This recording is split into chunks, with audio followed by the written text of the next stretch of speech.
In this video, I'll show you how you can mute all in League of Legends.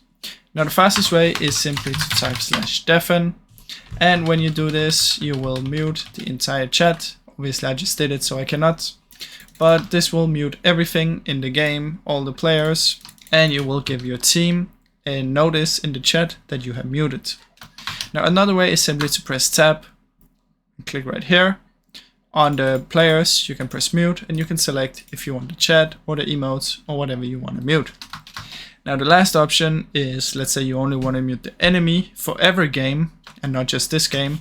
You can come into the settings, and if you go to game, or interface I mean, you can come down and find chat, and you can select here if you only want your team or your premate to be able to chat with you. So those are basically the way you can do it. Now I really hope you enjoyed the video, and if you did, please leave a like and subscribe as it helps me out a ton. Thank you so much for watching.